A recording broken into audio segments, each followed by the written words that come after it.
So what can you learn from last week's Players Champion Cam Smith, as well as hundreds of other PGA and LPGA Tour players?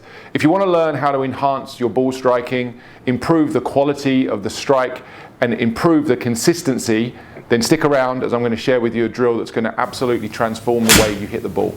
Before we go any further though, I want to know what you thought about Cam Smith's tee shot on the island green, the 17th at the famous TPC Sawgrass. Do you think he meant to hit it there? Let me know down in the comments. Tell me whether you think he pushed it or whether he flushed it. So the motivation for this week's video was when my good friend and mentor Andy Plummer from Stack and Tilt posted this swing of Cam Smith in the Stack and Tilt Facebook group, and it got me thinking and reminded me just how many good players conform to the Stack and Tilt 10-word template. The reason so many elite players choose not to sway away from the target in the backswing and rather to stay stacked is because they understand swaying away from the target reduces the likelihood of making good contact. And if you're struggling with your ball striking, like so many golfers I see, the likelihood is you're not keeping your weight far enough forward in the backswing. The most common complaint from golfers: I'm not consistent enough, I hit it fat, I hit it thin, I top it, and then I hit a good one, I don't know why. Well, I'll tell you that in my years of experience of doing this, the worst ball strikers are the ones who are moving around and swaying off the ball in the backswing, and the best ones understand how to stay centered and stacked.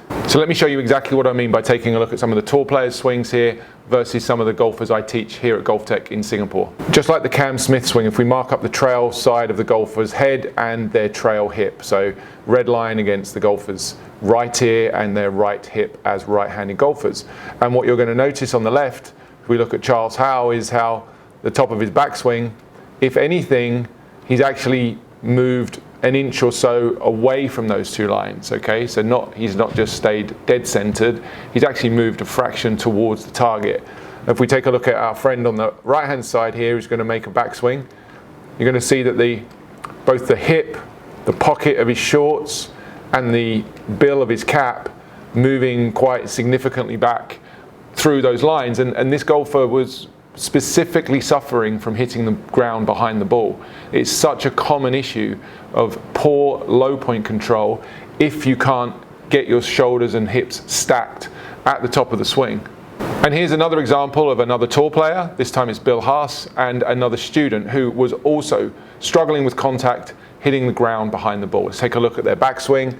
Once again, you're going to see at the top of the swing, Bill's head has stayed extremely steady, hasn't really moved away from that line, and his trail hip once again has actually moved towards the target. For so long, golf was presented as a shift away model in the backswing, and it's just not how the best players do it. On the right hand side, my student presenting with too much shifting in the backswing, head moving back a little bit, hips moving back a fair amount. And at GOLFTEC, we're measuring the sways of the golfer because the sways are such an important piece when it comes to making good, consistent contact. So what we're saying is the best players have no sway or shift on the backswing. They stay very centered. Some would call that stacked, meaning how the upper center here, the center of my shoulders and the center of my hips maintain a fairly vertical condition from the front view at the setup and at the top of the swing. But some of you may say, well, Rob, I know I'm supposed to do that, but I can't do it. So here we go. This is the feels that you need in order to make this move happen.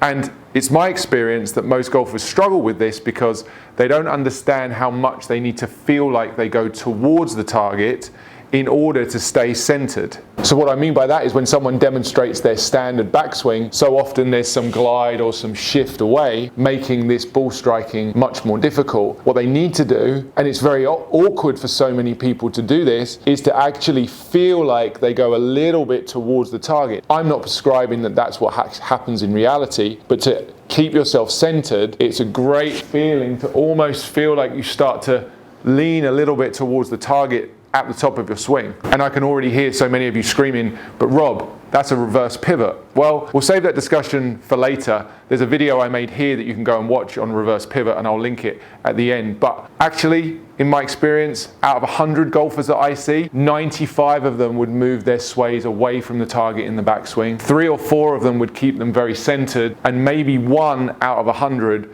would make the error of moving too far towards the target in the backswing. So unless you think you're that lucky 1 in 100 who's already moving too much towards the target, little disclaimer, you're probably not, then the idea of feeling like you move more towards the target in the backswing could actually be the feeling that's going to unlock this ball striking for you. But I need more than just feels, I need feedback. So I've set up the Tour Striker plane station here to my trail side with the noodle just outside my leg and my hip. And my goal here is to make backswing where I would be able to complete my backswing without my trail leg or my trail hip moving in to the noodle. And we know that that's what the best players do. We've seen it already. So making a backswing where the trail hip would move back and even increasing slightly the distance from the noodle. So staying centered or even increasing the space between the noodle and my leg throughout the time and space of the backswing. This is an awesome drill because you're going to get feedback. You can hit balls doing this. You're going to keep the trail hip away on the backswing, and then you're just going to move it further away in the downswing. Doesn't get much crispier than that.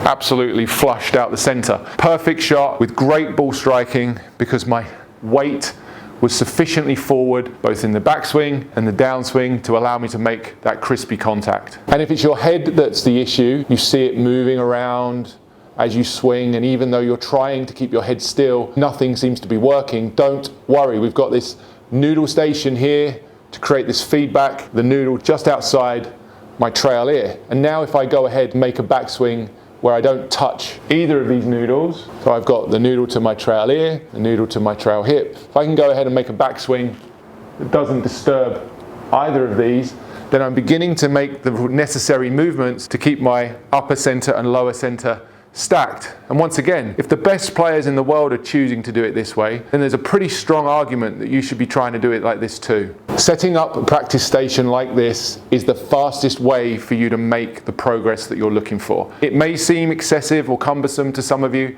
to recreate something like this, and I'm not suggesting for a second that you have to go out and purchase 2 of these Tour Striker plane stations.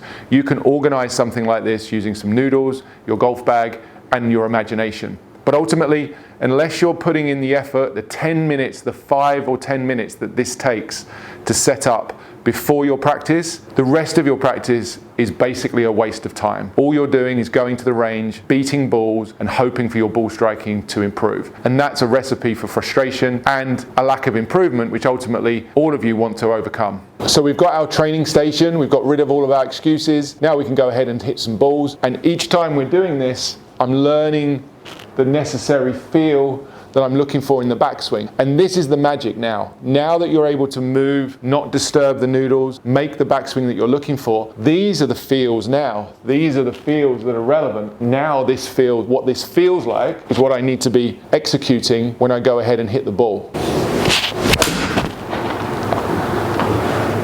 Such a nice shot, right out of the center, push draw.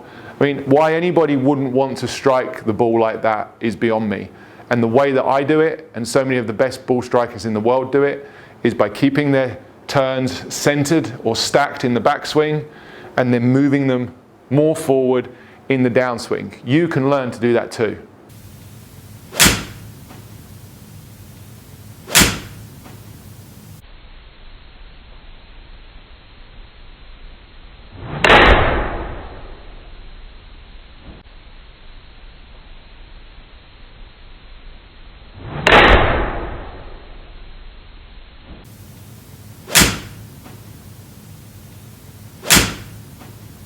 So now it's time for you to benefit from the drill just like that. If you want to go ahead and film yourself doing it, make sure you tag me in it either on Instagram or Facebook, and I'll be sure to share it on my social media platforms. This video is a stark reminder that the importance of weight forward is sometimes lost in the brilliant simplicity of those 2 words. And yet, the reason you're not getting the results that you desire is quite simply because you don't have your weight far enough forward. Revisit that topic, think about putting your weight more forward, and enjoy the better ball striking that comes with it. Guys, before you go, please make sure you hit that like button if you enjoyed today's video. It helps the video to be seen by more people, and it tells me that you're enjoying the content that I'm currently making for you. If you do want to share your video of doing this drill with me, make sure you tag the relevant handles on Twitter and Facebook. I'll put them here and also in the description below. And don't forget to leave a comment regarding whether or not you think Cam Smith pushed it or flushed it. And if you think what I was describing today is a reverse pivot, then you need to go and check out this video next, because it explains that in more detail.